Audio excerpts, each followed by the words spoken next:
Welcome to Truth Africa series, Unapologetic and Truthful. I am your host, Yemi Melikaya. Renowned legal practitioner and activist PLO Lumumba spoke about how corruption has become so omnipresent in Africa. Let's watch the video, guys, and I will share my thoughts after. One African leader or one African government minister owns more than his entire village. And the tragedy is that that minister still goes to church on Sunday and says, "Our Father who art in heaven, hallowed be thy name, thy kingdom come, and their will be done on earth." And he is the thief. African leaders tell us on a daily basis that we have improved the education situation in our country. Oh, but ask them to take their children to those schools. No, their children will go to the United States of America. Their children will go to Australia. Their children will go to France. Their children will go to Portugal. So it is you and me who are God-forsaken who take our children to schools which are local. Talk of low self-esteem. African leaders have also become hunters and gatherers. Our ancestors gathered wild fruits. In this country, they must have gathered those fruits in the Namib and the Kalahari Desert. In Kenya, they must have gathered them in the Chalbi Desert. But today, our leaders are in the business of gathering cars and buildings and many things. And yet I remember one great philosopher saying that there are people so poor in the world that the only thing they have is money. And there is no shortage of such individuals in Africa, people who engage in primitive accumulation. Our leaders have this habit of accumulating things. Shah Bedel Bokassa even had a bed of gold. But the tragedy is that when you have a bed of gold, even sleep will have deserted you. And what you must do is to take sleeping pills to sleep. But even then you cannot sleep.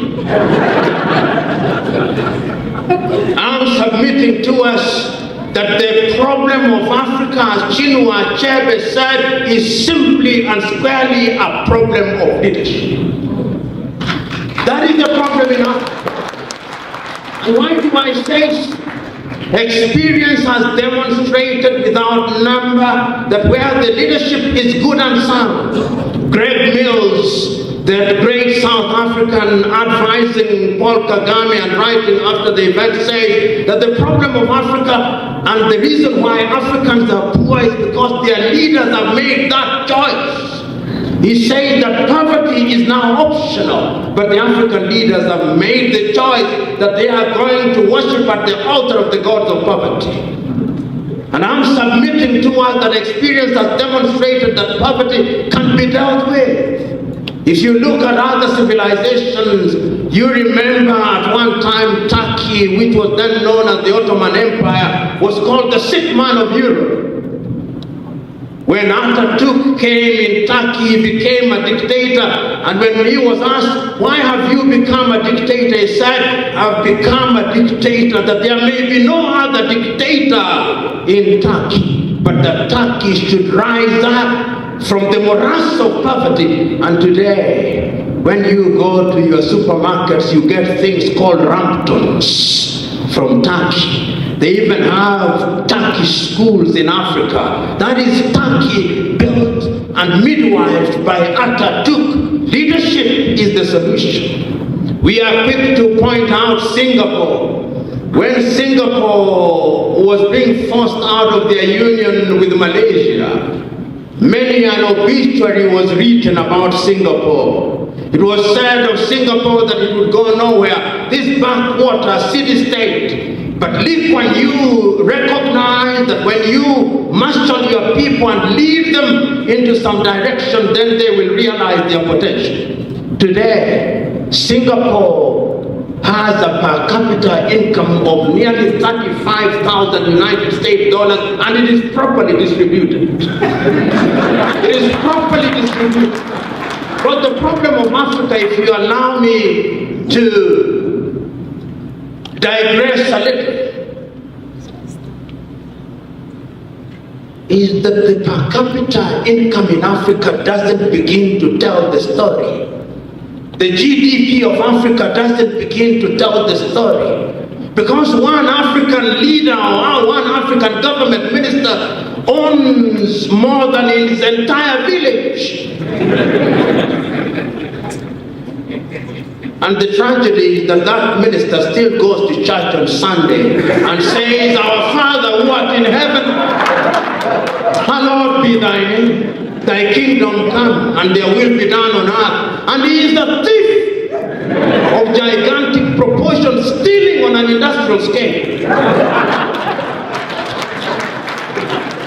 I'm submitting to us that the problem of Africa is one of leadership. We have seen in Dubai, in the middle of a desert, each one of us who is a middle class here will have gone to Dubai, or your dream is that you go to Dubai or Abu Dhabi or Doha in Qatar. When you are leaving Windhoek to go to Europe and other places, you will take Qatar Airline, Etihad Airline, or the Emirates. These little Arab countries that have emerged, why are they doing so well?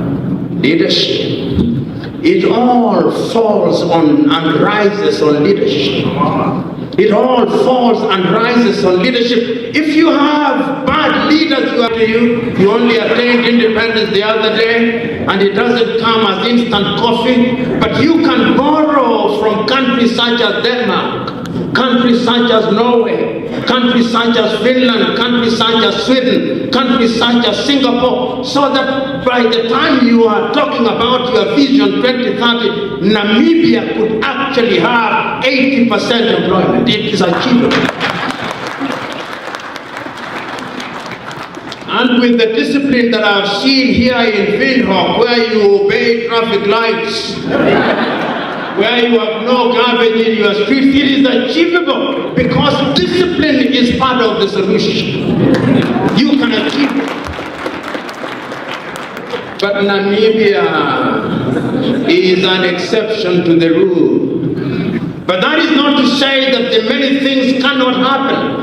Many things can happen. I'm still talking about resources. Look at the Democratic Republic of Congo. Each one of us here has a mobile phone. And in each one of those mobile phones there is rare earth from the Democratic Republic of Congo. It is said that in the rivers of Congo we can generate enough power to light the entire Africa. The Democratic Republic of Congo has cobalt and gold and everything. And yet the Democratic Republic of Congo could not hold their elections last year because they have no money to hold elections. Even Somalia, after 18 years of struggle, could hold an election. The Democratic Republic of Congo cannot hold an election. Corruption is a complex issue and it affects every corner of the globe, including many African countries. Our continent is rich in resources and potential, yet many of its nations face corruption on various levels. These range from embezzlement of public funds to nepotism and bribery. One of the most significant consequences of corruption among African leaders is its detrimental effect on development. Resources that could be used to build infrastructure, improve healthcare, and provide education are diverted for personal gain. This creates a cycle of poverty and underdevelopment that many African citizens are trapped in. A key issue in the fight against corruption is the lack of accountability. In many cases, those in power escape consequences for their actions due to weak or corrupt judicial systems. This perpetuates a culture of impunity where corrupt practices continue without fear of punishment. Transparency is essential in combating corruption. African citizens as well as the international community must demand transparency in government operations. Civic engagement, including demanding access to information, can put pressure on leaders to be more accountable and transparent. Civic society organizations and whistleblowers play a vital role in exposing corruption. They act as watchdogs, holding leaders accountable. African nations should enact laws and protections for whistleblowers, ensuring their safety and engaging more individuals to come forward with information about corrupt practices. In conclusion, it's crucial to acknowledge the existence of corruption among African leaders as its far-reaching consequences. By demanding transparency, holding leaders accountable, protecting whistleblowers, we can take steps toward addressing this issue. Our hope is that with continued awareness of collective effort, we can work towards a future where African leaders prioritize the welfare of their citizens over personal gain. Thank you for joining us on this important conversation. Please like, subscribe, and share this video to help raise awareness about corruption in Africa. Together we can make a difference. Until next time, cheers, have a good one.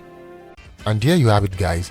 Kindly share your opinion in the comment box below, and do not forget to like this video so YouTube can share this video with more people like you. Until next time, cheers and have a good one.